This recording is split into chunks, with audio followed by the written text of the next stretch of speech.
Aratisja e Ergyes Sagasit dhe dosja Akshi, kur tenderet policia dhe politika takohen në të njëjtin skenar. Aksioni i mëngjesit të së martës nga SPAK dhe bakëmbi tenderet e Agjencisë Kombëtare të Shoqërisë Informacionit Akshi shënon një moment kritik për shtetin e së drejtës. Vendimi i gjykos për arrest shtëpie ndaj drejtoreshës së Akshit, Mirlinda Karçanaj, dhe arrest me burg për biznesmenët Ergyes Sagasi dhe Ermal Beqiraj e ka zhvendosur çështjen nga dyshimi administrativ në akuzë të rënd penale. Fakti që Agasi dhe Beqiraj nuk u gjetën gjatë kontrolleve dhe mbeten në kërkim, duke ushqyer dyshime të forta për aratisje të paralajmëruar, e thellon krizën. Ky nuk është thjesht një episod korrupsioni. Është një provë drejt për drejt për aftësinë e institucioneve për të goditur rrjetë ndikimi që prekin teknologjinë shtetërore, policinë dhe politikën. Akshi, institucioni strategjik në qendër të një skeme presioni.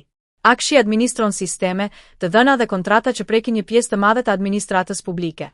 Hetimi i nisur rreth një vit më parë, ka sjellë në dritë procedura prokurimit të dyshuara dhe një skem presioni me element të rënd penale, rrëmbim, dhunë dhe shantazh. Sipas dyshimeve, biznesmeni Geron Meçe është rrëmbyer dhe më pas është detyruar të tërhiqet nga gara apo interesimi për tender të lidhur me Akshin, një praktikë që nëse vërtetohet, shkatëron çdo nocion të konkurrencës së ndershme. Më alarmuese është përmendja e personave nga policia e shtetit në këtë episod. Kur presioni ushtrohet në hijen e uniformës, ligji humbet kuptimin. Ergyes Sagasi, profili politik i një biznesmeni me ndikim.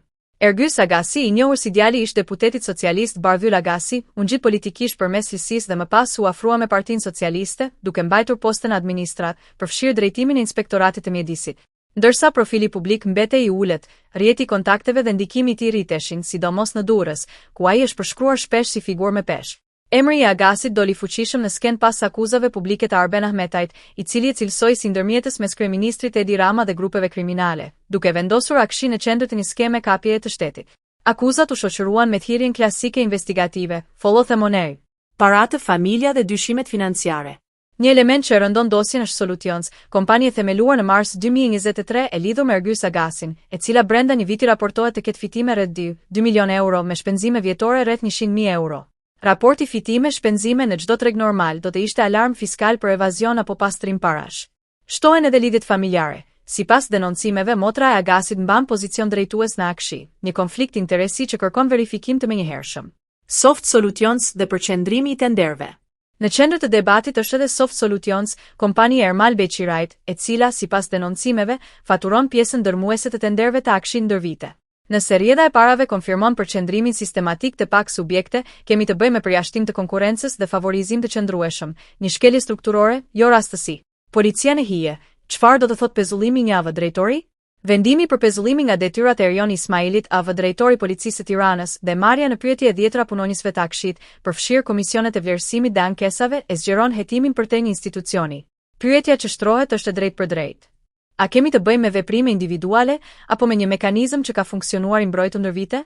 Aratisja, dështim operacional apo sinjal i mbrojtjes?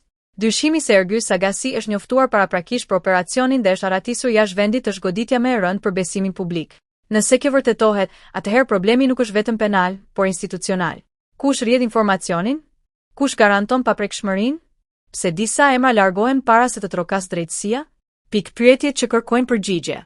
Si mund të garantohet siguria e biznesit dhe konkurrenca e ndershme kur largimi nga tenderet imponohet me presion? Çfarë roli kanë pasur strukturat të policisë dhe kush mban përgjegjësi zinxhirore? A ka konflikt interesi të verifikueshëm në Akshi dhe në kompanitë përfituese? A do të ndiqet rrjeda e parave deri në fund, pa tabu politike? A do të kthehen të kërkuarit dhe a do të përgjigjen para drejtësisë? Një provë për shtetin e së drejtës. Dosja Akshi është provë zjarri, jo për deklarata, por për veprim.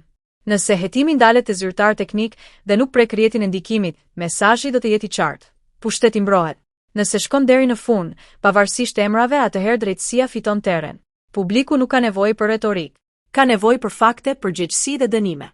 Sepse kur teknologjia e shtetit, policia dhe paratë publike ndërthuren në errësirë, rreziku nuk është një tender i humbur, është shteti vetë.